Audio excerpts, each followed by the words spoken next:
Tiz, a vulnerable young Brazilian girl, finds herself speeding through the night towards the lights of a big city. Her companion is a man who has promised her parents that he will find their daughter work as a maid.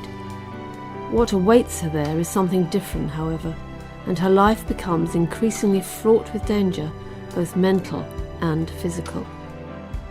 Interwoven into this tragic and violent storyline is the account of a young doctor whose life and love affair in the south of England are in stark contrast to the dangerous, sexually abusive situation in which Tiz finds herself. Yet their stories and that of their families become closely linked.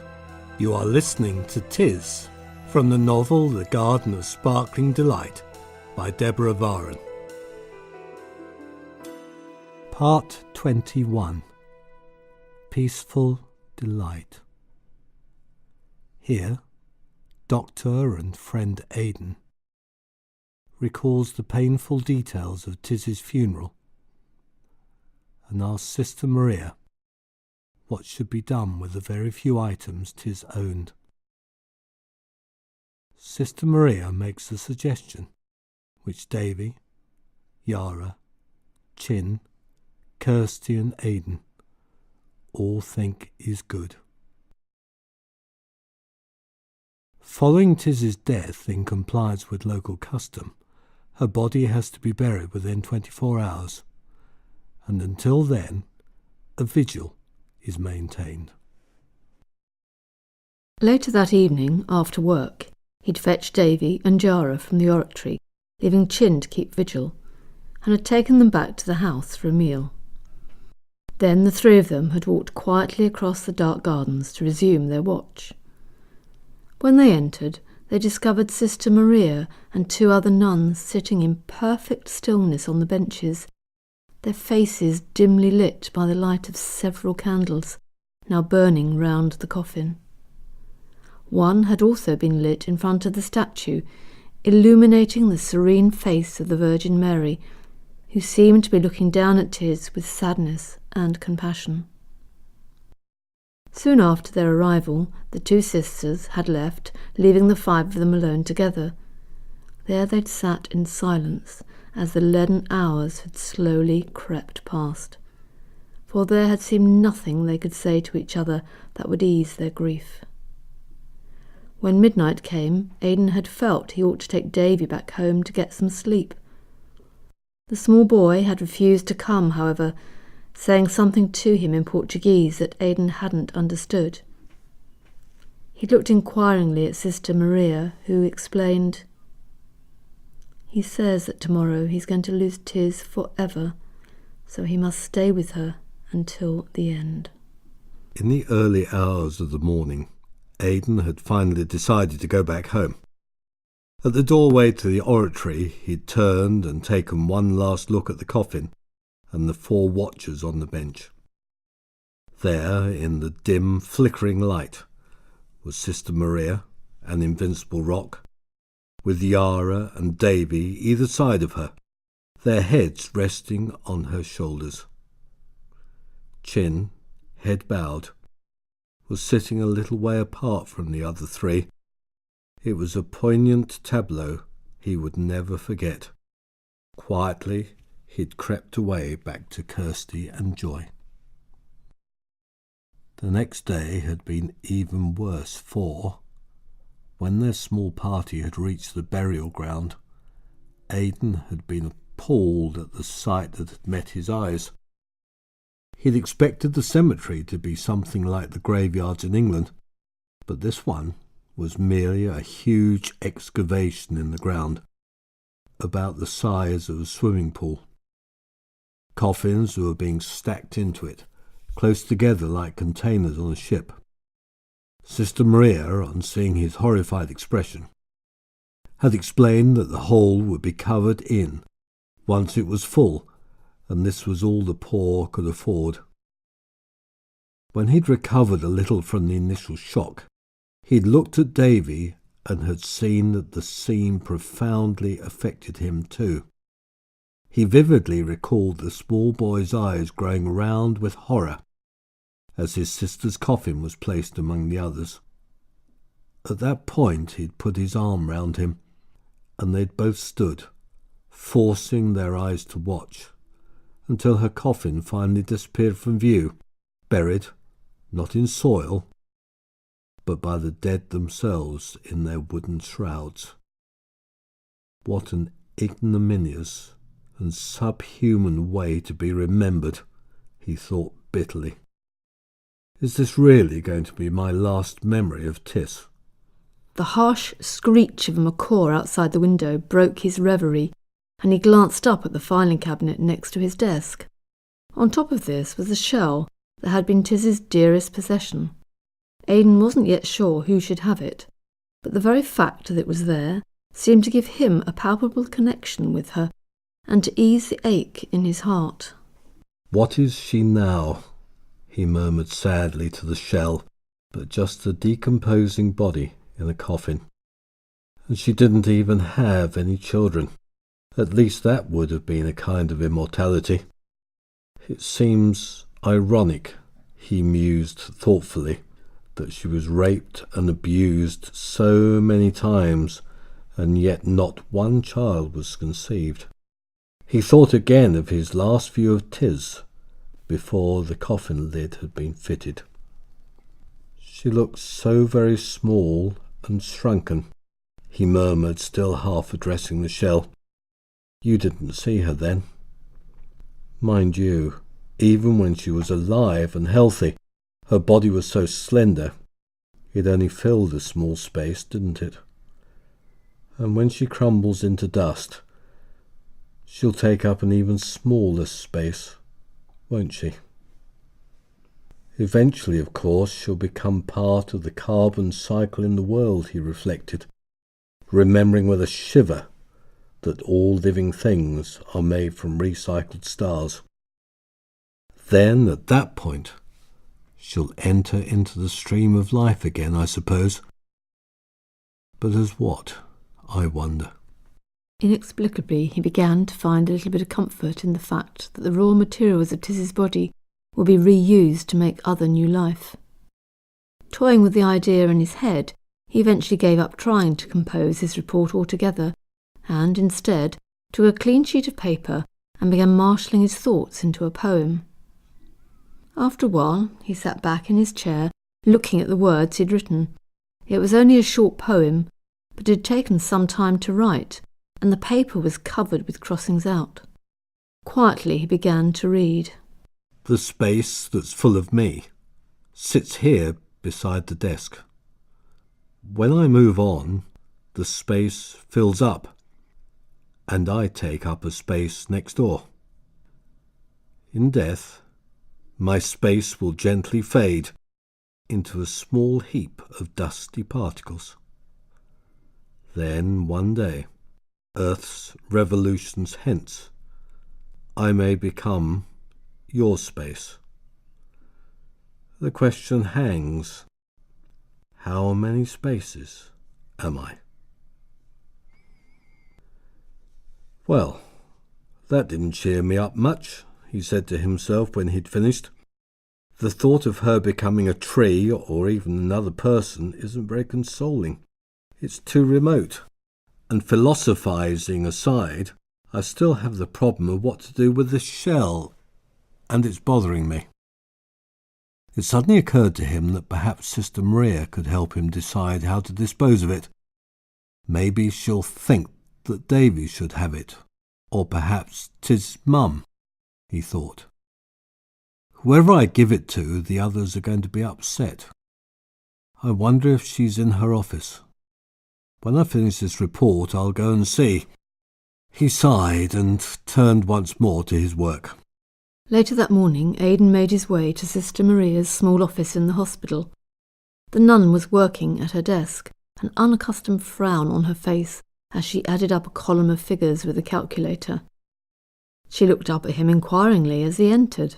Sister, he said as he stood in front of the desk, I was wondering what we ought to do with this. It was Tiz's most treasured possession, and he held the shell out to her. Sister Maria took it and turned it over and over in her hands, looking thoughtful. I wonder, she mused, who should have it. You know, you have as much right to it as anyone, Aidan. You and Tiz go back a long way together. No, sister. I don't feel I ought to keep it, but whether it should go to Davi, her mother, or Yara, I can't decide. What's the right answer? Sister Maria bowed her head a moment.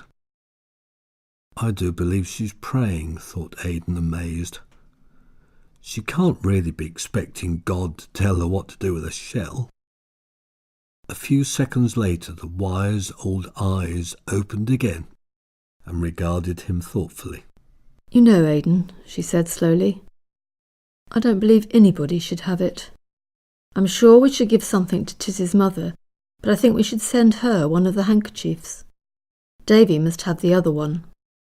With regard to the shell, I know that you and Davy, and I'm sure Yara too, although she didn't say much, found Tiz's burial very upsetting. If you would like to do something beautiful to remember her by, why don't you take the shell to the sea, go out in a fishing boat and drop it in the water? This would be a fitting way to mark her death, don't you think? And it's something you could all do together. That's a wonderful idea, sister, Aidan replied enthusiastically. We'll go to the same bay we visited the day before she died. Thank you so much. I agree that Tiz's mother ought to have a handkerchief, he added. She must have seen one by her bed many times, and know the story of the trip to the seaside, mustn't she? At lunchtime, Aidan returned to the house and went into the kitchen for a quick snack, before going back to the hospital for the afternoon. There he found Kirsty and Yara busily preparing vegetables for the evening meal. Davy was sitting on a chair, holding the baby who lay asleep in his arms. Aidan hesitated for a moment on the doorstep, knowing that once he showed them the shell, this veneer of tranquillity would be wrenched aside, and their desolate grief would take possession of them again. They looked up as he came in, and Kirsty said inquiringly, "What's that, darling?" It's Tiz's shell, he replied, holding it out. Oh, said Kirsty. Nobody spoke, and the four of them remained in photographic stillness, gazing at the shell. At last Kirsty got up, gently took it from him, and laid it on the table. There it sat, silent and beautiful. They all stared at it again until Davy said at last, Who's going to have it, Signor? The question hung in the air. I asked Sister Maria that this morning, replied Aidan, and she made a good suggestion. He explained what it was. I like that, said Davy simply. Tiz loved that shell, and she loved the sea. The two must be together again.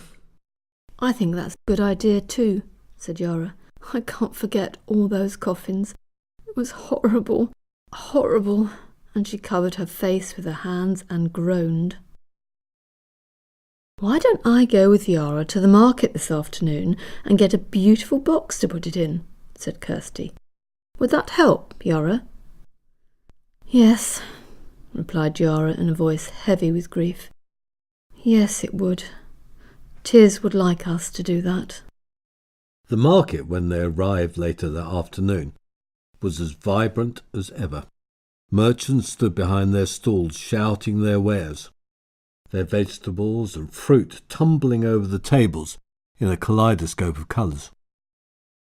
Wherever she looked, there were people moving about like an ever-flowing river, and everywhere boys and girls were running around looking busy, as only children and dogs can look when they're not actually doing anything. Kirsty usually felt overwhelmed by all this noise and exuberance, but that afternoon she was glad of all the frantic activity, for somehow its very intensity assured her that death had been put temporarily on hold. They began to walk round the stalls looking for the right box, but the task they had set themselves began to look increasingly difficult. for although there were several different boxes for sale, none were really suitable. They were either too large or too small, and many were very expensive. At last, however, they came to a small stall which seemed to be selling vases and storage jars, and there at the back of the table Kirsty spotted a white china jar that had a mouth wide enough to accommodate the shell. It also had a pretty gilded stopper made of wood and cork. "Look, Yara, look at that jar at the back of the stall. That would do, wouldn't it?" inquired Kirsty hopefully. Yara looked at it doubtfully. "It's very plain," she said sadly. "Don't worry about that," replied Kirsty. "We can easily decorate it with flowers from the garden, and it will look lovely then." "Yes, I suppose so," conceded Yara, brightening. "You're right, we could make it look beautiful." And so they bought it and took it back to the house. When they got home, Kirsty carefully removed the golden lid, lined the bottom with a blue silk scarf, and gently put the shell inside, finally replacing the golden stopper. She then cut a long strand of pink bougainvillea from the garden and deftly fixed it around the outside. It twined round the jar, its pink flowers and green leaves standing out against the white porcelain. "That looks very attractive," said Kirsty with satisfaction when she'd finished. "Are you pleased, Yara?" "Yes," said Yara simply. "I am." That evening Kirsty and Joy went to the hospital gates to wave goodbye as Tiz's shell started on its journey back to the sea. At the last moment she stepped up to the open car window and handed the baby to Aidan. "Hold Joy for a minute, will you, darling?" she requested. "I need to fetch something for you." In a few minutes she was back again with another spray of bougainvillea. "This is just in case the frond on the jar gets damaged on the journey," she said, smiling, laying it on the back seat beside Davi, who sat cradling the flower-covered receptacle in his arms as if it were Tiz herself. Then taking the baby back from Aidan, she watched until the car turned out into the main road and joined the dense stream of passing traffic. After picking Chinn up from his shop, Aidan drove along the same route they'd taken on the day of Tiz's last trip to the beach. Nobody said much on the journey as each of them were busy with their own sad thoughts. Aidan found himself thinking of Chinn and Davi as he drove along. "All of us had a very special relationship with Tiz," he said to himself, amazed that he hadn't realised this before. "She saved Davy's life, and probably mine too, because, had she not been a virgin, I might have caught AIDS as well." The thought then crossed his mind that it was a wonder Reese hadn't yet been infected. Give it time, he thought grimly, and that old goat will surely get what's coming to him. Then there's Chinn too, he mused. Tiz gave him safety and friendship. She gave the three of us so much, he thought sadly. Her life for ours. But what did she get in return? Nothing. When they got to the bay, Aidan parked the car near the beach. Chinn found a fisherman who was prepared to hire them his boat and row for them. The four splashed through the warm shallows and climbed aboard.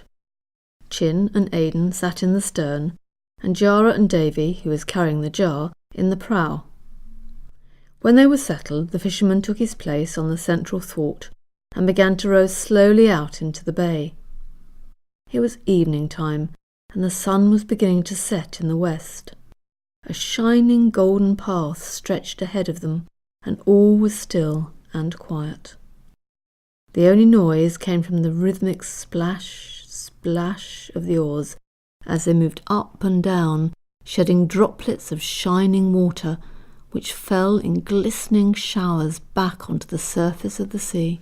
This reminds me of when I met Tiz on the beach so many years ago, mused Aidan as the boat glided along. He recalled again the sight of her standing at the water's edge, silhouetted against the sunset, hands upraised. Time drifted dreamily by as the fisherman rowed slowly on. But at last Aidan said quietly, "I think this is far enough. Put the jar in, Davy." The fisherman shipped his oars, and Davy, lifting the jar from his knees, leaned over the side and placed it gently in the water. Just at that moment the tide in the estuary was at that magic point of stillness, neither coming in nor yet going out, and the jar bobbed gently up and down beside the boat, hardly moving. Soon, however, it began to turn and drift slowly towards the mouth of the bay. Suddenly Aidan noticed with astonishment that he could see small pink flowers moving serenely after it, like a bride's retinue, and he realized that Davy had taken the spare frond of bougainvillea, which Kirsty had given him, and was putting the flowers into the water one by one. All four of them watched mesmerized as the jar floated slowly just ahead of the blossoms, its golden stopper sparkling and glinting in the rays of the setting sun. "It looks," thought Aidan wistfully, "like a tiny golden coracle sailing back to its home." The moment was so perfect that he longed for it to go on forever. But at last the time came for the fisherman to dip his oars into the water once more, turn the boat, and begin rowing back to shore. Aidan, who was now facing away from the bay's mouth, turned in his seat to watch the burnished stopper as long as his aching eyes could see it, until at last it seemed to him that the golden jar had become one with the setting sun. Back on land, none of them felt that they wanted to return to the city, so they made their way round to one of the bay's headlands. There they sat down, and Aidan put his arm around Davy, holding him close. He could feel the child's small body trembling, and sensed that he was struggling with intense grief. As they sat watching, the sun finally set behind the far hills. The moon rose, and stars gleamed in the pale, translucent sky. Ships made their unhurried way out of the estuary on the tide, and all was peace and beauty. It seemed to Aidan that in such a perfect place it would be possible to grasp the very edge of eternity. Is Tiz's soul somewhere out there, he wondered. He knew that Father James's God had a reputation for mercy, but would that mercy embrace one who'd been so insignificant? "I don't believe in souls anyway," he said, mentally shaking himself.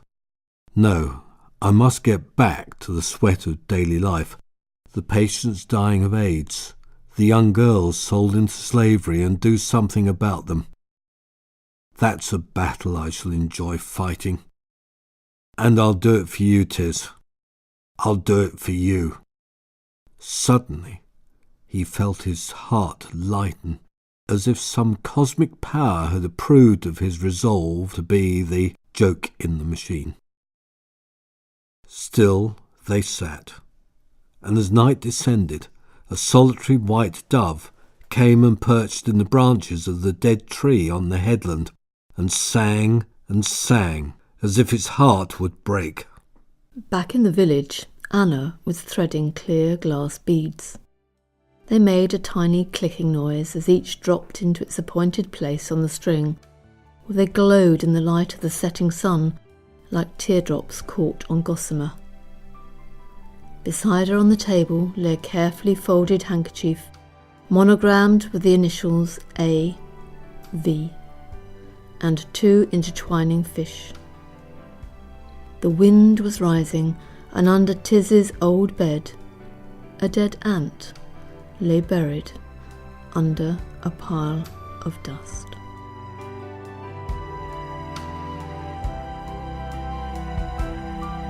You have been listening to Tiz from the novel The Garden of Sparkling Delight. You may find more information by searching the web for The Garden of Sparkling Delight.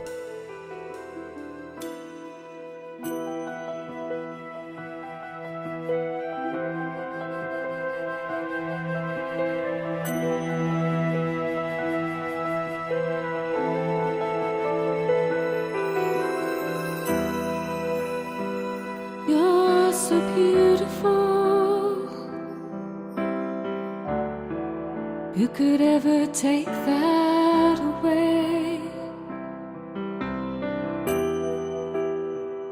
You're a miracle. No one in the world could ever take your place. Inconceivable that they could make you fall from grace. Surely in your dreams you would fly with an eagle, sheltered in his wings,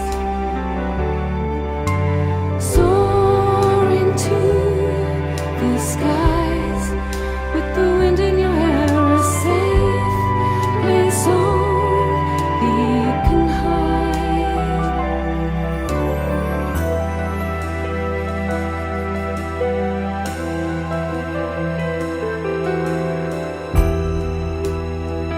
It's impossible